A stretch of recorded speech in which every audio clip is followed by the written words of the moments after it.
다 같이 요한계시록 3장 1절에서 6절까지 말씀을 한 목소리로 받들어 읽겠습니다. 사대 교회의 사제에게 편지하라. 하나님의 7 영과 7 별을 가지신 이가 이르시되 내가 내 행위를 아노니 내가 살았다 하는 이름은 가졌으나 죽은 자로다. 너는 일깨어 그 남은 바 죽게 된 것을 굳건하게 하라. 내 하나님 앞에 내 행위의 온전한 것을 찾지 못하였노니 그러므로 내가 어떻게 받았으며 어떻게 들었는지 생각하고 지켜 회개하라. 만일 일깨지 아니하면 내가 도둑같이 이르리니 어느 때에 내게 이르는지 내가 알지 못하리라. 그러나 사대에 그 옷을 더럽히지 아니한 자 몇 명이 내게 있어 흰옷을 입고 나와 함께 다니리니 그들은 합당한 자인 영구라. 이기는 자는 이와 같이 흰옷을 입을 것이요 내가 그 이름을 생명책에서 결코 지우지 아니하고 그 이름을 내 아버지 앞과 그의 천사들 앞에서 시인하리라. 귀 있는 자는 성령이 교회들에게 하시는 말씀을 들을지어다. 아멘. 헬라 신화에 보면 마이다스 임금이라는 이야기가 있죠. 아시는 분 아실 거예요. 그는 왕인데 엄청나게 많은 재물을 가지고 있었지만 더 큰 부자가 되고 싶어서 더 많은 재물이 욕심이 나서 신에게 간청을 합니다. 내가 손을 대는 것은 다 황금이 되게 해주세요. 그래서 그래 네 소원 들어주마.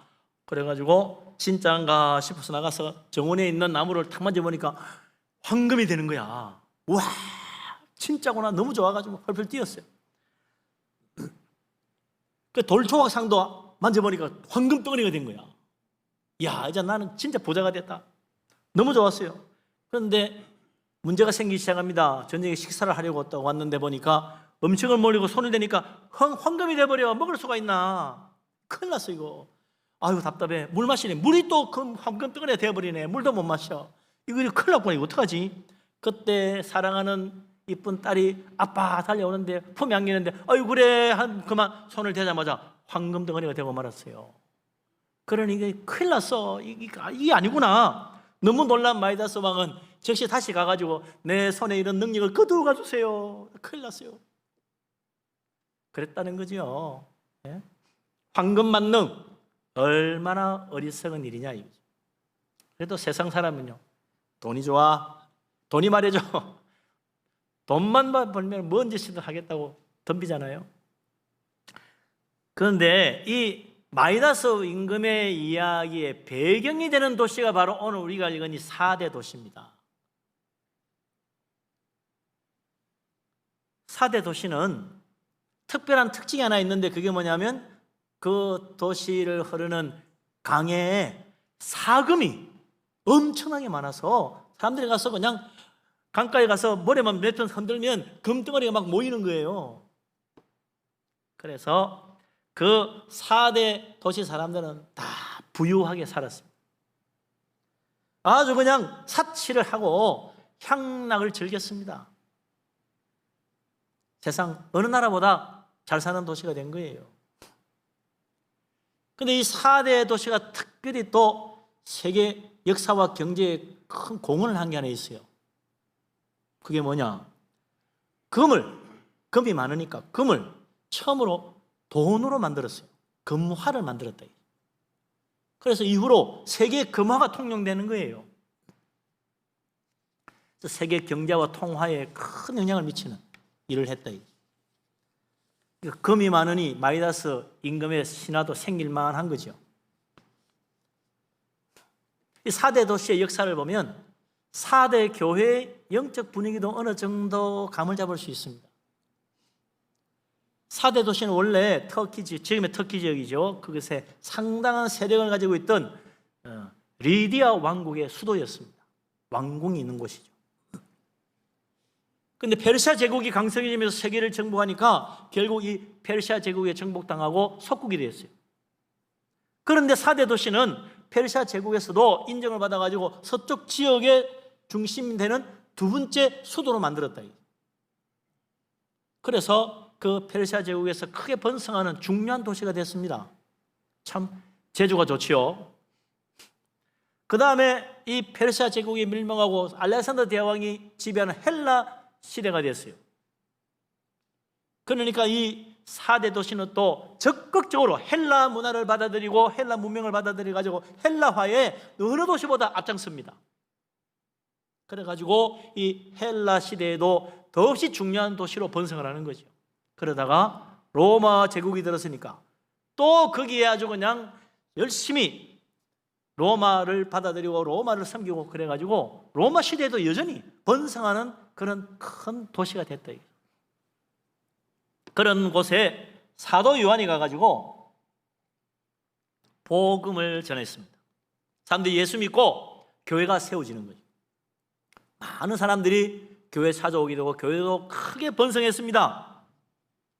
그런데 성경에는 나오지 않지만 교회사에 전하는 바에 의하면 로마에서 기독교 박해를 공식적으로 시작하니까 모든 교회 중에 제일 먼저 믿음을 버리고 배교한 교회가 4대 교회로 나와요. 항상 시대에 앞장서서 맞추어가는 그런 도시 분위기가 교회에 그대로 나타나는 거죠. 좋을 때는 와 다들 막 기쁘게 열심히 모이다가 박해하니까 제일 먼저 나서가지고 예수님 버리고 배교해버렸다. 너무 쉽게 무너지는 거예요. 그래서 그런지 4대 교회에 보낸 이 편지에는 다른 교회에 보낸 편지와 달리 칭찬이 한마디도 없어요. 처음부터 책망으로 시작합니다. 4대 교인들의 그 신앙, 우리 주님이 잘못돼도 크게 잘못됐다고 책망하는 거예요. 무엇이 문제인가? 우리 1절부터 처음부터 나와요. 1절부터 같이 읽어봅시다. 4대 교회의 사자에게 편지하라. 하나님의 7영과 7별을 가지신 이가 이르시되 내가 내 행위를 아노니 내가 살았다는 이름은 가졌으나 죽은 자로다. 아멘. 4대 교회는 이름은 살았다는 그런 평을 들었지만 우리 주님께서는 실은 죽은 자라, 생명 없는 교회다. 주님이 그를 혹평을 한 거죠. 4대 교회는요, 겉으로 보기에는 굉장히 활동적이야. 예배도 얼마나 멋지게 드리는지 사람들이 모두 와서 그냥 보고 은혜 받고 막 좋아해요. 활발해요, 교회가. 그래서 교회, 이 4대 교회 오는 사람들 하나같이 말하기를, 야, 교회가 막 활기가 넘치고 살아있는 것 같아. 너무 좋아. 그랬지만 우리 주님이 보실 때는 정반대로 평가하셨다는 거예요. 뭐 하나 부족하다, 이것만 고치면 되겠다가 아닙니다. 죽은 거야. 아예 죽었어. 고치고 말고 할 게 뭐 있어요? 끝난 거예요. 어떻게 교회가 살아있다는 이름만 가지고 죽은 교회가 될 수 있나?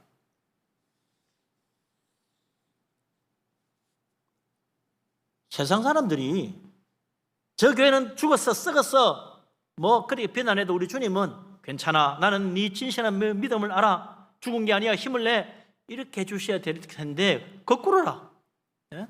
세상 사람들은 말이죠, 야, 이게 정말 멋있다, 대단해, 뭐 사람도 많이 모이고 뭐 은혜가 넘치네, 와 활발하네, 활동적이네, 살아있네. 그랬는데 주님은 반대로 너는 이름만 살아있지 죽은 교회다, 너는 틀렸어, 생명이 없어. 그렇게 주님이 말씀하시니 이보다 더 불명예스러운 평가가 있냐? 아니, 불명예스러운 정도가 아니고 이건요 절망적인 거예요. 왜 그래요? 믿음에 실패했기 때문에 넘어진 것입니다. 어쩌다가 믿음에 실패한 교회가 되나?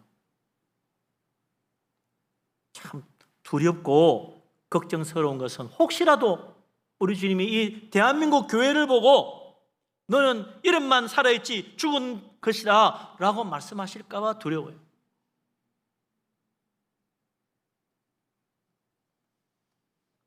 세상 사람들이 뭐라고 하든 이 세상이 어떻게 바뀌든 교회는 살아있어야 됩니다.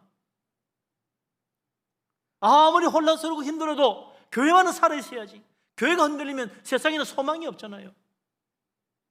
그런데 이 4대 교회는 그 번성하고 살기 좋은 4대 도시에서 생명을 불어넣어줘야 되는데 생명 없는 죽은 교회가 되어버리고 말았다. 우리 교회만이라도 살아있어야 됩니다. 우리 주님, 우리에게서 살아있는 생명을 가진 교회가 되기를 주님 원하십니다. 우리 교회가 이 어려운 때 결코 넘어지지 아니하고 세상 흐름에 쫓아가지 않고 죽은 교회가 아니라 살아있는 교회로 하나님께 쓰임받고 주님께 영광 돌리고 세상에 빛을 드러낼 수 있게 되기를 주님의 이름으로 축원합니다. 아멘. 자, 그럼 어떻게 살아있는 교회, 생명 있는 교회가 될 수 있겠습니까? 그게 뭐 마음 먹고 결심한다고 되나요? 4대 교회도요, 뭐 원래 죽은 교회 되고 싶어서 그렇게 됐겠어요? 자기들도 살아있는 교회 되고 싶어서 열심히 한다고 했어. 그런데 믿음이 아니야. 우리 주님이 원하는 거하고 달라요. 교회만 아니라 우리 그리스도인 한 사람 한 사람도 살아있어야 됩니다. 우리가 자칫 세상에 속으면 죽은 신앙 될 수 있다 이거죠. 우리 교회도, 우리 교회 모든 성도님들도 참으로 이 세상을 이기는 살아있는 생명을 가진 교회, 능력 있는 그리스도인 되어서 우리 하나님 앞에 축복받고 우리 하나님께 영광 돌리게 될 수 있기를 주님의 이름으로 축원합니다. 아멘. 문제를 해결하려면 항상 문제가 뭔지 정확하게 알아야 돼요. 그래 해결책이 나오죠. 1절에 보면 주님이 이 4대 교회의 문제점에 대해서 말씀하십니다. 우리 주님이 말씀하기를 내가 네 행위를 안다. 너는 살았다는 이름은 가졌으나 실은 죽은 자로다. 4대 교회 교인들은 뭐가 문제예요? 행위가 문제라는 거예요. 행위가. 뭐 이것저것 많이 하는데 주님이 보니 죽었어. 왜요? 믿음이 없는 행위, 거짓된 믿음으로 행하는 일들, 그게 다 아무런 하나님 앞에 인정받지 못하는 죽은 행위가 되고 말았다. 믿음이 없는 거예요. 믿음이 있다는 자도 거짓 믿음에 속는 거예요. 이 세상에 거짓 믿음이 얼마나 많은지 모릅니다. 이번 코로나 말에서도 보면요, 괜찮아요, 우리가 믿으면 괜찮아요, 마스크 안 써도 돼요. 그런 거짓말하는 목사가 있더라니까. 얼마나 무서운 일입니까? 그 거짓 믿음이라 속으면 안 돼요. 아니, 교회 안에서 어떻게 그런 거짓된 믿음이 있을 수 있습니까? 교회에서 일하는데 어떻게 믿음 없이 할 수 있습니까? 예수님 그럴 수 있다고 그래요. 마태복음 7장 21절 23절 보면 산상보험 마지막 부분에 가서 예수님 말씀하십니다. 나더러 주여 주여 하는 자마다 다 천국에 들어갈 것이 아니요 다만 하늘에 계신 내 아버지의 뜻대로 행하는 자라야 들어가리라 그랬잖아요. 너무나 유명한 말씀이죠. 하도 많이 들어서 이제 뭐 외우실 거야, 외우는 분들은.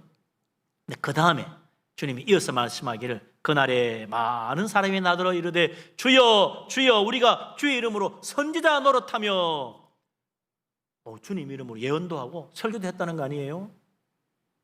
주의 이름으로 귀신을 쫓아냈습니다. 대단한 은사와 능력이야.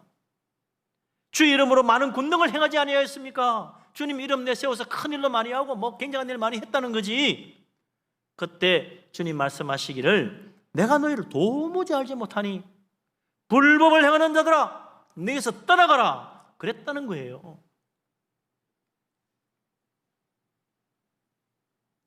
이게 다 주여 주여 하면서 행했으니 교회 안에서 교회 이름을 행한 거 아니에요. 근데 주님은 난 너희들 모른다, 나와 아무 상관없는 자들이다, 떠나가라 그랬어. 멸망으로 떠나가지 어디로 가겠어요?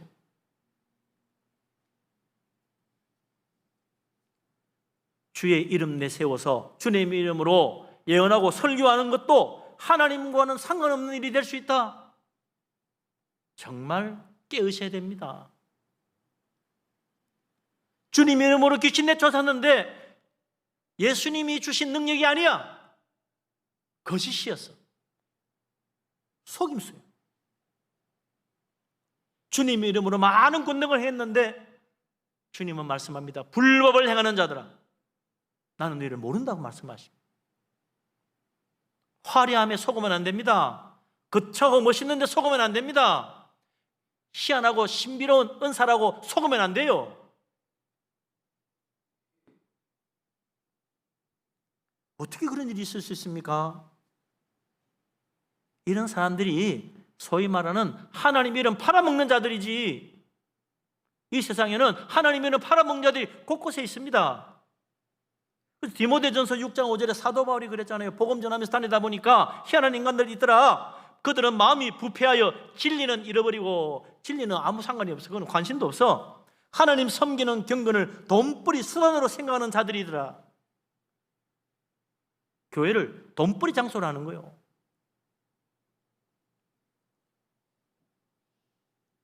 베드로도 그런 사람 만났습니다. 사도행전 8장 9절에 보니까 교회 박해를 받아가지고 사람들이 흩어졌는데 빌립 집사가 사마리아에 가서 복음을 전했어요. 많은 사람이 예수 믿으니까 베드로가 그곳에 갔습니다. 가서 안수하니까 막 성령을 받는 거야. 그걸 본 그 사마리아의 마술사 시몬이 베드로에게 가가지고 말이죠, 저 할 말이 있습니다. 뭔데요?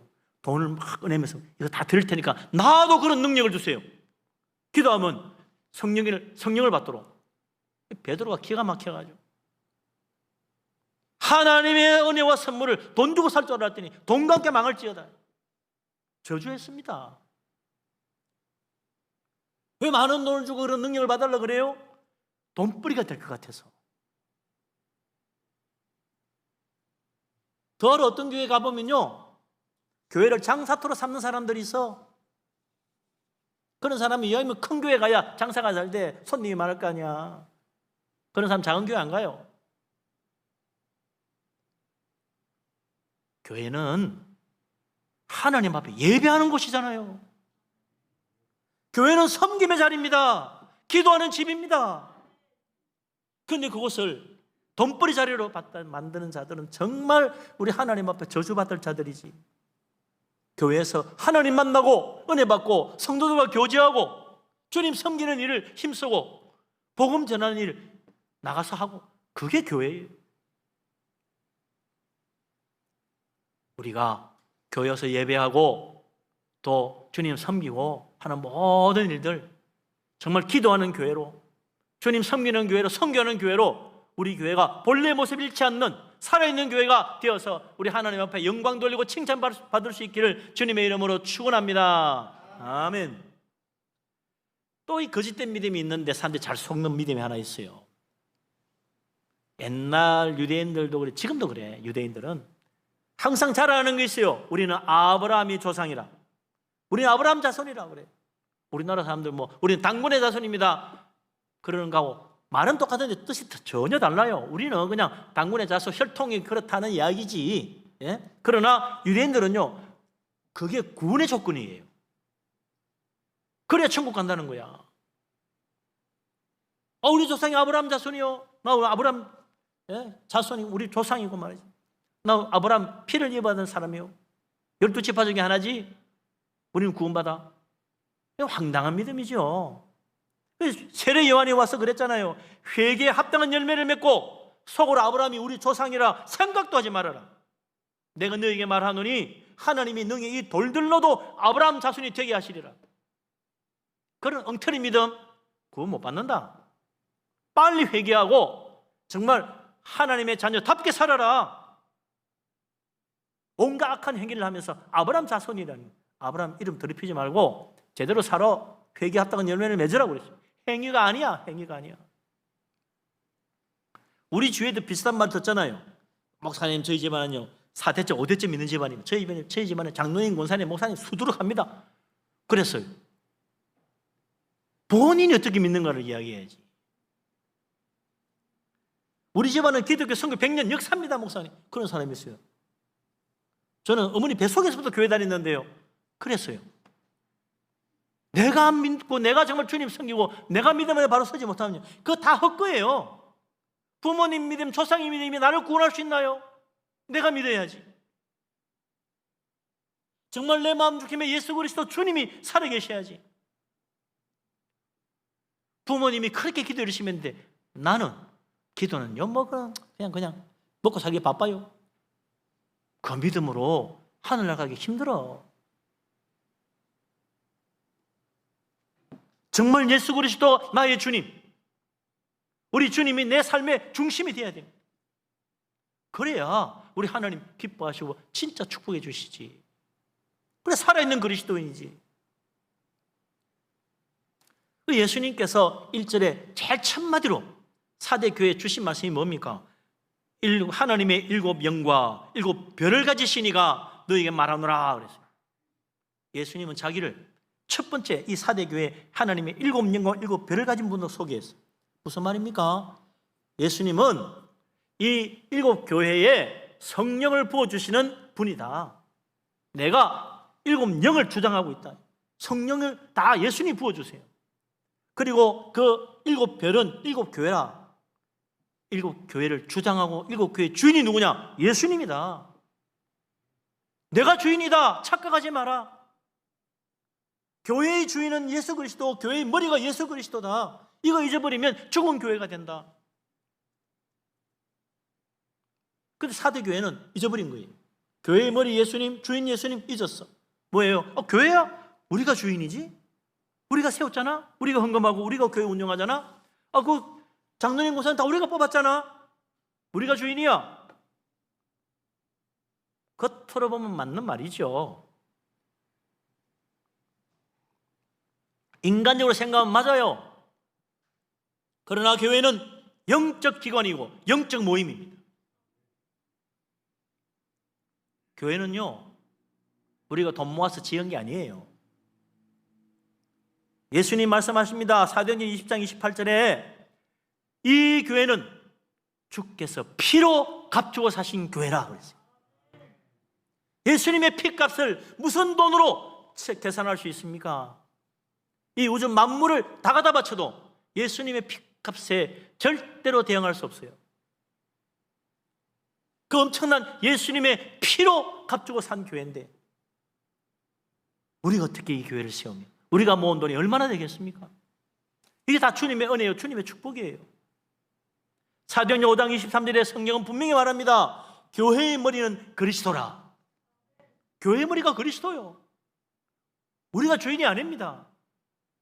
이 교회 누가 세웠어요? 마태복음 16장 18절에 예수님 분명히 말씀하셨어요. 내가 이 반석 위에 내 교회를 세우리라. 교회는요, 주님이 세운 거예요. 이 교회 주인은 예수 그리스도입니다. 예수님, 내 교회, 내 교회라. 예수님의 교회입니다. 누구의 교회요?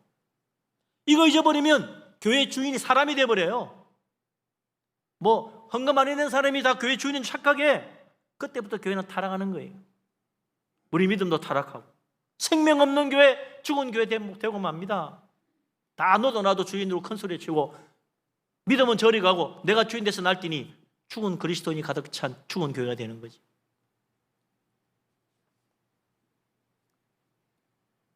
교회만 그리스도가 주인이고 머리가 되는 게 아니고 우리 인생도, 우리 그리스도인 한 사람 한 사람도 예수님이 주인이 되고 예수님이 머리가 돼야 돼요. 그러지 않고 내 인생은 내가 주인이야, 내 인생 내가 원하는 대로 살 거야, 그렇게 하고 가면요, 예수님과 상관없는 사람 되는 거예요. 죽은 그리스도인 되는 거지. 내 인생 나의 것이라는 말은 아예 하지도 말아야 됩니다. 나는 주님의 것이다 고백할 수 있어야 돼요. 예수님, 나를 위하여 생명 바친 주님, 당신의 피로 내가 하나님의 자녀가 되었습니다. 내 인생은 주님의 것입니다. 주님 위해 살겠습니다. 이게 우리의 고백이 돼야지. 내 인생은 내 것이니까 주님, 내 기도라 들어주세요.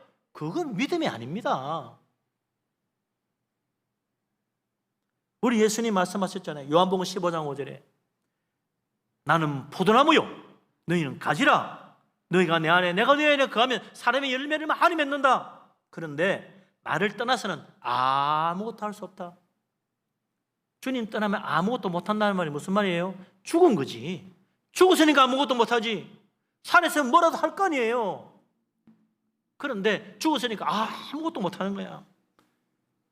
예수님이 내 안에, 내가 예수님 안에 거하는 주님 중심의 신앙생활을 하지 못하면 우리는요 죽은 거예요. 아무것도 못합니다. 멸망이 이루고 맙니다. 성공하면 뭐예요? 돈 많이 벌면 뭐예요? 죽었는데 멸망으로 가는데 그게 나에게 무슨 유익이 되겠습니까? 이거 목사님 그러다가 정말 내 인생 망치면 어떡하려고 그러십니까?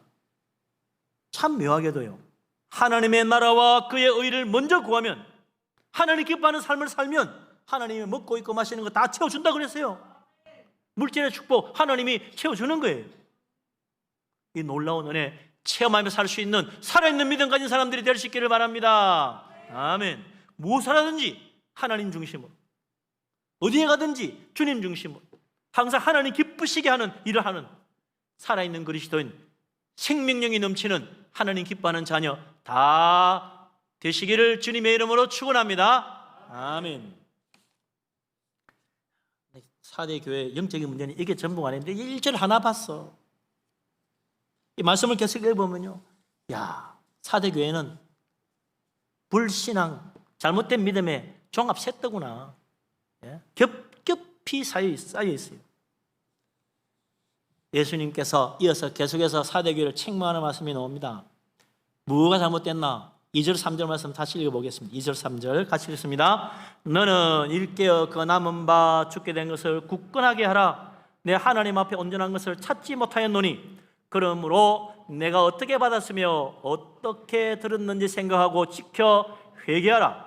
만일 일깨지 아니하면 내가 도둑같이 이르리니 어느 때에 내게 이르는지 내가 알지 못하리라. 아멘. 2절에 보니까 주님이 두 번째 4대 교회의 문제를 지적하는데 하나님 앞에 온전한 것이 없다는 거야. 제대로 믿음으로 하는 게 하나도 없어. 하나님이 기뻐하고 하나님 인정할 만한 게 하나도 없어. 어쩌다가 이 4대 교회 교인들의 신앙생활이 이 모양이 됐나? 이거요, 4대 도시의 분위기와 결코 다르지 않습니다. 물질 풍요, 황금 만능, 사치와 허영, 풍요 속에서 세상 쾌락 즐기는 이런 사회 분위기에 교회도 따라가는 거야. 교회도 말이야 세상적이고 물질적이고 쾌락적으로 추구하는 그런 축복만 바라고 사는 거예요. 하나님 잘 믿고 성공하고 돈 잘 벌고 재미나게 사는 그게 복이지만 인생 별거 있나? 하나님 복이나 많이 주세요. 그런더라 이거지. 주님 말씀하십니다. 너는 일깨어 그 남은 바 죽게 된 것을 굳건하게 하라. 다 죽어간다. 이미 죽은 자는 할 수 없고, 그래 너라도 살아야지. 그 남은 거라도 제대로 좀 일깨워서 굳건하게 지켜가지고 주님 오실 날까지 이룰 수 있도록 해라. 믿음 다 떨어져 간다. 얼마 남지 않는 죽어가는 믿음 그나마 살려야지. 불씨가 꺼져가는데 그 까물까물하는 촛불 불꽃마저 꺼지도록 내버려 두면 안 되잖아요. 뭐 어떻게 해야 됩니까? 주님 말씀합니다. 네가 어떻게 받았으며 어떻게 들었는지 생각하고 지켜 회개하라 그랬어요. 무슨 말입니까? 어떻게 받고 어떻게 들었다니? 처음 믿을 때 네가 복음을 어떻게 받았나? 처음 교회 나올 때 왜 예수 믿고 교회 나왔느냐? 다시 잘 생각해 보라는 거예요. 복음이 뭐예요? 로마서 1장 16절에 이야기하잖아요. 믿는 자를 구원하는 하나님의 능력이라 그랬어요. 뭘 믿어요? 나의 죄를 위하여 십자가 지신 예수 그리스도 그분을 믿는 믿음이지. 그게 나를 하나님의 능력으로 구원받게 만들어주는 거 아닙니까? 그런데 이 세상에 가짜 믿음들이 나더라. 뭐든지 믿으면 돼. 믿고 가면 다 저절로 되는 거야. 믿어. 그거 아니에요. 내 죄를 위해 십자가 지신 예수 그리스도 그분의 놀라운 사랑 은혜 앞에 아멘으로 믿고 주님을 받아들이는 그 믿음이지. 그 믿음에 주님이 축복하시고 은혜 베푸시고 응답하시고 도와주시는 거예요. 예수 그리스도 빠지면, 십자가 주님 빠지면 가짜 믿음입니다. 아무리 형통하고 아무리 잘 된다 그래도 그건 가짜예요.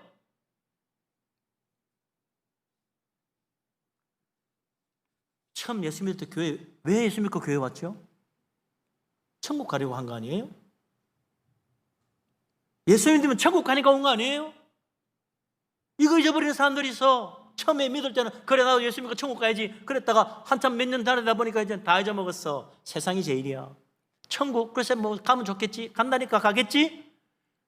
세상에서 먹고 살고 뭐 부자 되고 성공하고 출세하고 나 그게 꿈이고 하나님 거기도 들어주길 바라요. 그게 목적이 됐어. 우리의 믿음은 천국이 목적이 돼야 되는데 세상이 목적이 됐어요. 그러니 주님 말씀하잖아요. 처음에 너가 어떻게 들었는지 생각해라. 어떻게 받았는지 잘 생각해봐라. 왜 너의 목표가 바뀌었냐? 천국 가는 그 축복 기억하고 예수 믿어놓고 이제는 뒤바뀌어가지고 세상을 사랑하고 세상 바라보고 사느냐? 예수님 십자가 은혜로 예수 믿고 구원받고 하나님의 축복 바라보고 살던 자가 왜 예수님의 능력 없어지고 세상 재물 의지하고 세상 바라보는 믿음이 됐냐? 목적이 세상이면요 믿음은 실패합니다.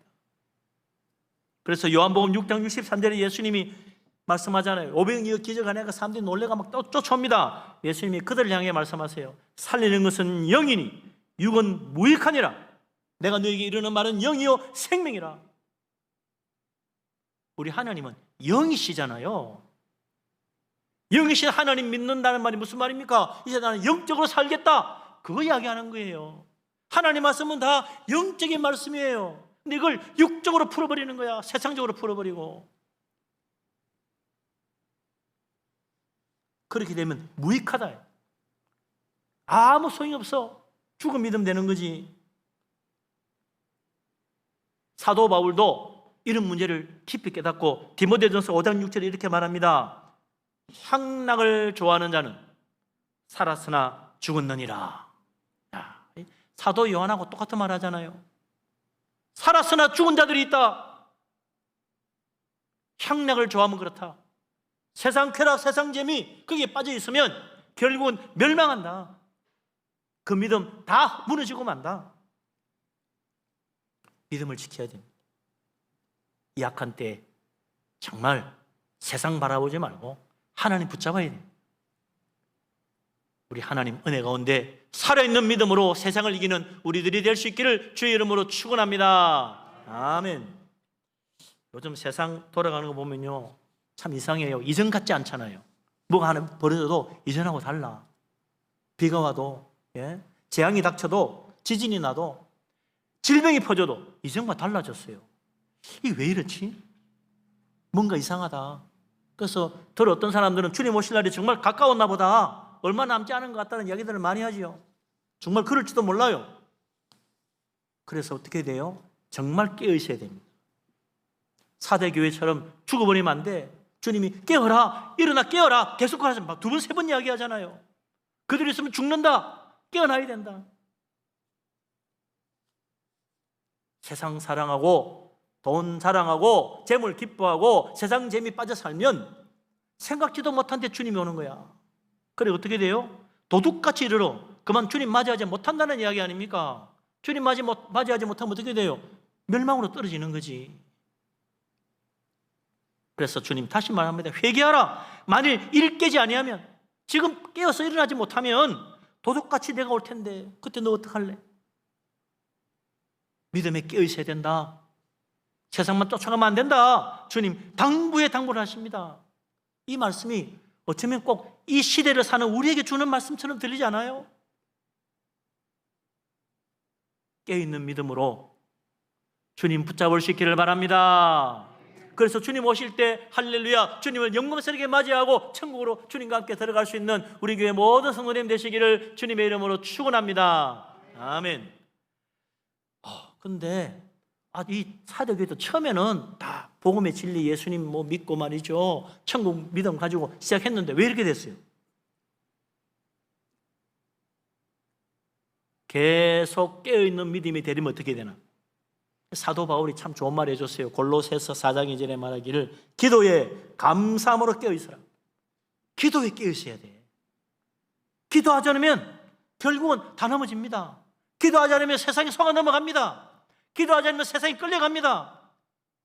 그러나 기도하면 달라져요. 전세가 바뀝니다. 기도하면요 세상이 감당하지 못해요. 기도하면 세상이 굴러갑니다. 힘을 이기려고 하지 말고 기도를 이기려고 해야 돼요.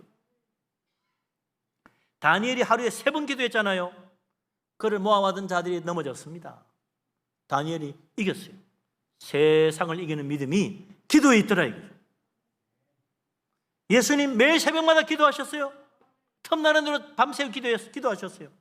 그런데 사탄이 아무리 와서 예수님 유혹하려고 2번, 3번, 4번 몇 번 찾아와도 다 실패하고 돌아갔어요. 사탄이 이기지 못합니다. 기도하는 사람 세상이 이기지 못하고 사탄이 이기지 못합니다. 기도하는 사람 되시기를 바랍니다. 우리 교회가 기도에 깨어있는 교회가 되어가지고 세상이 아무리 혼란하고 세상이 아무리 억압할지라도 결코 흔들리지 않고 믿음으로 승리하는 세상을 이기는 교회 될 수 있기를 주의 이름으로 축원합니다. 아멘. 사도 바울이 기도를 많이 해보니까 하나 깨달은 것이 있어. 기도할 때는 감사하면서 해야 되는구나. 기도에 감사가 깨어 있어야 되구나. 기도에 감사가 깨어 있으라고 골로새서 4장 2절에 말하잖아요. 원망과 불평은 사탄이 제일 좋아합니다. 감사는 마귀를 물리쳐요. 그래서 감사하는 사람에게는 성령이 충만하게 임합니다. 근데 원망 불평하는 사람은 사탄이 충만하게 임하는 거예요. 사탄이 종로로 답니다. 그래서 사탄은 그저 원망 불평하라고 자꾸 우리를 부추겨요. 감사가 능력입니다. 감사하면 하나님 기뻐합니다. 원망 불평하면 사탄이 기뻐합니다. 감사하면 내 마음도 변화돼요. 감사하기 시작하면 내 주위도 달라집니다. 감사하면요 사람들이 감동합니다. 세상에서 가장 성공한 다윗왕, 감사 제일 많이 한 사람이요. 시편에 다윗의 시에 감사가 얼마나 많은지 몰라요. 감사하고 또 감사, 또 감사로 그냥 시를 해서 그냥. 그러니 세상에서 가장 위대한 왕이 된 거 아닙니까? 세상을 지배하는 왕이 된 거예요. 불평하면 세상에 지배당합니다. 불평하지 말고 감사하는 사람 되시기를 바랍니다. 우리 예수님도 죽은 나사로 살릴 때 첫 번째 기도의 제일 첫 마디가 뭐예요? 감사하는 거였어요. 아버지여 항상 내 기도를 들으심을 감사하나이다. 그리고는 나사로 불러냈잖아요. 죽어 썩은 냄새나는 시체가 살아서 일어나는 놀라운 기적이 일어났어요. 우리의 모든 기도에 감사가 넘치고 항상 감사로 기도 시작하고 감사함으로 은혜 받고 감사로 능력 받고 감사함으로 마귀를 이기고 감사함으로 세상에 있는 감사 충만한 그리스도인 되시기를 주의 이름으로 축원합니다. 아멘. 마지막으로 우리가 기억할 것은 예수님이 4대 교회 죽었다 했는데 그 안에도요 신실한 믿음의 사람이 있더라는 거야. 이게 놀라운 축복이죠. 엘리야 시대에 엘리야가 하나님께 원망했습니다. 하나님 다 죽고 나 혼자 남았어요. 그때 하나님 뭐라 그럽니까? 무슨 소리야? 아직도 바알에게 절하지 않은 70인이 남아있다. 2명, 3명도 아니고 70명이나 남았대. 깜짝 놀랐지 엘리야가. 아이고 내가 교만한 마음이었구나. 아직도 바알에게 무릎 꿇지 않은 자가 70명이 남았대. 그 극악한 박해 속에 수많은 사람들이 죽고 정말 수많은 사람이 쫓겨났는데 그 안에 아직도 신실한 믿음의 사람들이 70명이 남아있어요. 엘리야가 그때 깨달은 거야. 4대 교회도 마찬가지입니다. 죽은 교회인데 생명 없는 교회인데 거기에 살아있는 믿음 가진 사람들이 있더라 이거죠. 그 주님이 그들에게 큰 축복을 내립니다. 4절, 5절, 6절 같이 한번 읽어보겠습니다. 4절, 5절, 6절 그러나 4대 그것을 더럽히지 아니한 자 몇 명이 내게 있어 흰옷을 입고 나와 함께 다니리니 그들은 합당한 자인 영고라. 이기는 자는 이와 같이 흰옷을 입을 것이요 내가 그 이름을 생명책에서 결코 지우지 아니하고 그 이름을 내 아버지 앞과 그 천사들 앞에서 시인하리라. 귀 있는 자는 성령이 교회들에게 하시는 말씀을 들을지어다. 아멘. 참 얼마나 놀랍습니까? 타락하고 잘못된 믿음, 거짓 믿음에 속고 죽은 신앙으로 그 모습만 화려하게 그거 보고 좋아하던 그 죽은 4대 교회, 그게 여전히 신실한 믿음의 사람들이 남아있더라. 어떻게 그게 가능하지요? 주님께서 7 하나님의 영을 주장하신다고 그랬잖아요. 4대 교회에 빠지고 6교회, 6 하나님의 영을 부린다 그랬으면 4대 교회는 빠졌구나. 근데 아니야. 4대 교회도 주님은 성령을 물붓듯이 부어주고 있었던 것입니다. 그래서 주님을 향하여 마음을 열기만 하면 성령이 물밀듯이 밀려오는 거예요. 아이고 뭐 그런 게 뭐 필요해. 세상이 좋아. 열심히 그냥 돈 많이 벌고 성공해야지 뭐 다른 게 있냐고. 마음 닫아버리면요, 주님이 성령을 물붓듯이 부어주는데도 못 받는 거예요. 우리 주님은 모든 교회에 오늘도 성령을 물붓듯이 부어주고 계십니다. 성령을 이 시간에도 하나님은 부어주고 계십니다. 마음을 열게만 하면 돼요. 주님 믿습니다. 나를 불쌍히 여기시고 나를 도와주십시오. 성령의 은혜를 부어주십시오. 믿음으로 기도하고 마음을 열면 성령이 물밀듯이 밀려오는 거예요. 성령 충만 받으면 아무리 주위가 다 타락하고 아무리 다 주기가 죽었어도 나는 살아있고, 우리 죽어가는 자 일으켜줄 수도 있는 거예요. 주님이 그들을 축복하십니다. 그들은 옷을 더럽히지 아니한 자들이라. 흰 옷을 입고 나와 함께 다니리라. 어디서? 이 세상에서도 주님과 함께 다니고 저 천국에서도 영원토록 주님과 함께 다니는 영광을 받는 거예요. 할렐루야. 아멘. 생명책에 이름이 당당히 기록되고 그 이름을 절대 지우지 아니하고 하나님과 천사들 앞에서 내가 그 이름을 시인하겠다. 얼마나 감사합니까? 그게 바로 살아있는 믿음이지. 바라기는 우리 교회 모든 성도님들, 우리 교회와 함께 살아있는 믿음으로, 살아있는 교회로, 살아있는 그리스도인으로 이 세상을 이기고 하나님 앞에 영광 돌리고 영원토록 주님과 함께 천국의 삶이 거니는 축복 받을 수 있기를 주의 이름으로 축원합니다. 아멘. 기도합니다.